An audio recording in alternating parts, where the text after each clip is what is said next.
Welcome to your channel Skytech-Lens. The year 2025 marked a turning point in the US-Canada relationship. For decades, the two nations shared more than just a border. They shared a deeply integrated economic destiny. That stability shattered when President Trump imposed aggressive tariffs, shaking the foundations of North American commerce.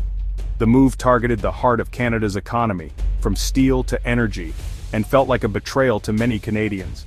Ottawa's initial shock quickly turned to resolve. Prime Minister Mark Carney's government recognized this as an existential challenge. Canada could no longer rely on goodwill from its southern neighbor. The country began to reimagine its global role, determined to reduce its dependence on the US and forge new alliances. On one side, America First policies sought to rewrite trade rules. On the other, a newly assertive Canada prepared to chart its own course. The conflict would be fought not with soldiers, but with tariffs, trade delegations, and strategic partnerships. The world watched as Canada faced a defining question. Could it pivot away from its largest trading partner, or would the US's economic gravity prove inescapable? The opening salvo came in March 2025. President Trump unveiled sweeping tariffs, 25% on Canadian steel and aluminum, and a 10% tax on all Canadian energy imports. Canada responded swiftly, imposing its own 25% tariffs on $30 billion worth of US goods, targeting politically sensitive industries. The message was clear: Canada would not be a passive victim. The trade war officially began, disrupting the North American supply chain, especially in automotive and manufacturing. Components that once crossed the border seamlessly now faced costly delays and chaos. Businesses on both sides struggled as costs soared and supply chains broke down. This was no quiet dispute, it was a public, aggressive confrontation. The US bet that Canada would capitulate quickly, but underestimated its resolve. The gamble was on, and millions of lives would soon feel the consequences. The economic fallout was immediate and severe, especially for Canada. By May, Canada posted a record trade deficit, with exports to the US plunging nearly 16%. The auto industry was hit hardest. Exports of vehicles and parts to the US dropped 23%, disrupting assembly lines and causing layoffs. But the pain didn't stop at the border. US manufacturers faced higher costs for steel and aluminum, passing those costs to consumers. American farmers, targeted by Canada's retaliation, lost access to a key export market, squeezing profits and raising grocery bills. The ripple effects spread: factory shutdowns, production slowdowns, and rising prices on both sides. The very industries the tariffs aimed to protect now struggled with shortages and higher costs. The integrated North American economy meant that hurting one partner hurt both. What began as a show of strength quickly became a cautionary tale about the dangers of economic walls. The trade war exposed just how deeply intertwined the two economies had become. Both nations faced mounting pressure as the costs of conflict grew. The lesson was clear: in a connected world, no one wins a trade war. Canada refused to be cornered. In June 2025, it announced a $214 billion multi-sector trade package, expanding deep into Asia, Latin America, and Europe. These deals prioritized critical minerals, high-tech manufacturing, and clean energy, industries of the future. Canada's strategy was to de-risk its economy by diversifying trade partners and reducing reliance on the US. Trade missions and diplomatic outreach accelerated, finalizing agreements years in the making. The $214 billion figure became a symbol of Canada's new economic assertiveness. While the US built walls, Canada built bridges, securing prosperity and influence for decades to come. This was not just defense, it was a bold offensive to secure Canada's future. At the heart of Canada's new Asian strategy was a landmark deal with Indonesia. The Canada-Indonesia Comprehensive Economic Partnership Agreement, set for 2026, was about more than trade.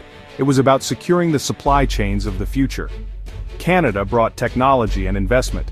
Indonesia offered vast reserves of nickel, tin, and bauxite, key for electric vehicles. This partnership created a new resilient supply corridor independent of US and Chinese influence. For global automakers, it was a game changer. The deal eliminated tariffs on over 95% of Canadian exports and opened a market of 270 million people.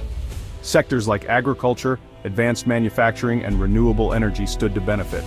Canada's Indo-Pacific strategy was now a reality, securing resources and influence for the next era. As Canada forged new partnerships, the US felt the sting of its own tariffs. American manufacturers saw costs skyrocket, especially in the auto industry where higher prices were passed to consumers. Vehicle prices rose by thousands, dampening demand and causing production slowdowns. Factories in the Midwest faced shortages and layoffs. American farmers, hit by Canada's retaliation, lost access to a vital market, leading to spoiled produce and financial strain. For households, the fallout was higher grocery bills and rising costs for everyday goods. The tariffs, meant to strengthen America, instead created anxiety and strained industries. The interconnected North American economy meant every blow ricocheted back. The cost of conflict was felt in every American wallet. The trade conflict did more than damage Canada's economy, it transformed its worldview. Canada accelerated its shift away from U.S. dependence, building new alliances based on mutual respect and shared interests. Trade missions expanded across Asia, with embassies and partnerships growing in the Indo-Pacific. The EU trade agreement and ties with Japan and the UK became more important than ever. Canada's reputation as a fair, dependable partner positioned it as a key player in a new global network. The events of 2025 forced Canada to diversify not just trade, but friendships. Its foreign policy evolved, ensuring its destiny would never again be hostage to a single partner. Canada emerged as a resilient, influential middle power on the world stage. By June 2025, the pain on both sides was undeniable. Quiet diplomatic channels opened as leaders sought a way out. The US wanted secure access to Canada's critical minerals and a stable auto supply chain. Canada pushed for a formal US commitment to Arctic security and recognition of its sovereignty. The talks were complex, with both sides needing to save face. The target for a deal was September, but mistrust and political pressure ran high.